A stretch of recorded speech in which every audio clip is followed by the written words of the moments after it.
Bagaimana hukumnya kegiatan ilmiah dokter disponsori pabrik obat?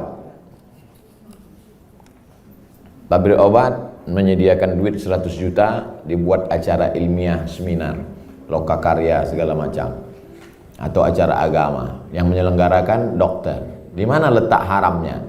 Mungkin akan terjadi kolusi, nepotisme, kecurangan, penilaian tidak lagi normal. Dikhawatirkan terjerumus dalam gratifikasi. Makanya suatu ketika sahabat Nabi mengutip zakat dari Yaman. Ketika barang-barang zakat dibawa, kambing, onta, lembu, ini kambing untuk zakat, ini kambing saya. Kata Nabi, kok ada kambing zakat, ada kambing saya? Kok dapat kambing dari mana? Hadiah. Kata Nabi, seandainya kau duduk di rumah emakmu, di rumah bapakmu, mungkinkah ada orang ngasih kambing? Tak ada. Dia dapat kambing itu karena jabatan. Dikhawatirkan ke depan penilaian dia tidak lagi normal. Sebelum dapat hadiah kambing, periksanya. Berapa kambing? 40 ekor, satu. Berapa unta? 5 ekor, satu kambing. Tapi setelah dapat hadiah, mulai tak normal lagi. Berapa? Mau kasih-kasihlah, nggak kasih nggak apa-apa.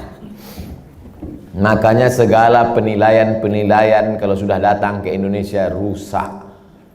Tim-tim independen penilaian rusak gara-gara gratifikasi. Dibuka atas, pertama kali datang tegas, berapa ruangan, berapa ini, berapa ini. Begitu dapat lempuk durian,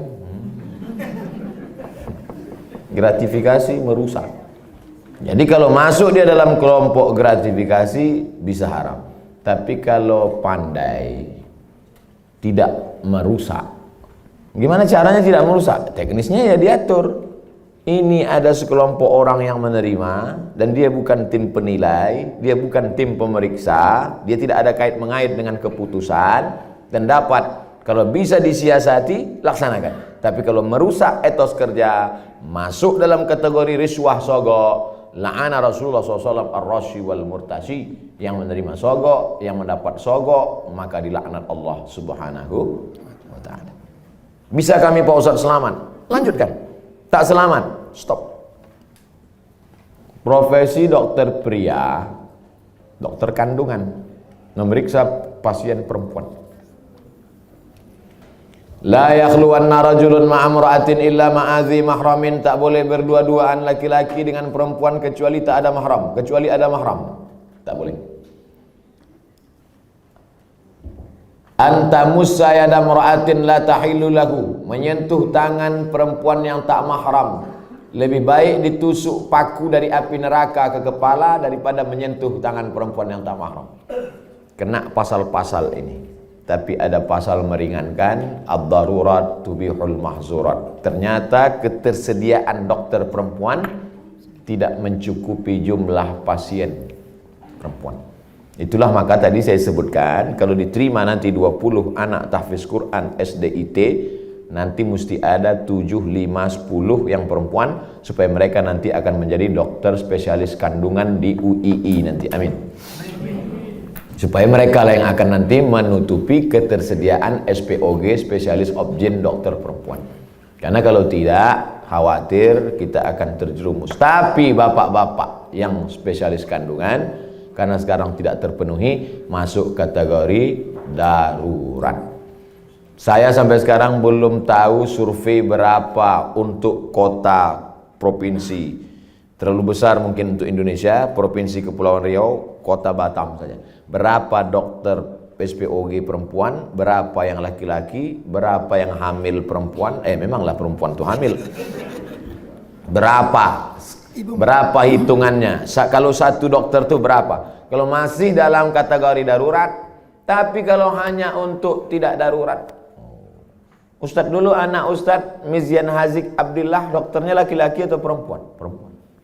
Dokter Sri namanya. Di depan UIN Suskaria, Jalan Pelajar. Dokter perempuan.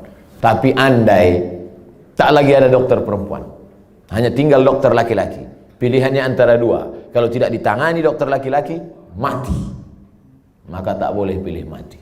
Assalamualaikum Bapak. Ya. istri bapak sedang hamil tua, kami tidak ada lagi dokter perempuan, yang ada 2, mati atau dokter laki-laki, biar aja mati. Tak boleh. Haram hukumnya memilih mati. La tulqu bi aidikum ila tahlukah, tak boleh menjerumuskan diri sendiri kepada kematian. Pilihlah dokter laki-laki dengan alasan darurat. Jadi bapak dokter jangan merasa kau sedang berbuat dosa besar, tapi kau sedang menyelamatkan orang banyak. Saya tak bisa merasakan gimana rasanya jadi dokter laki-laki yang memeriksa perempuan. Apakah tak ada lagi nafsunya, atau dia macam menengok daging sapi saja? Itu tak bisa kita rasakan, karena semua kata-kata yang bercerita tentang rasa pasti berdusta. Kata tak dapat menceritakan rasa.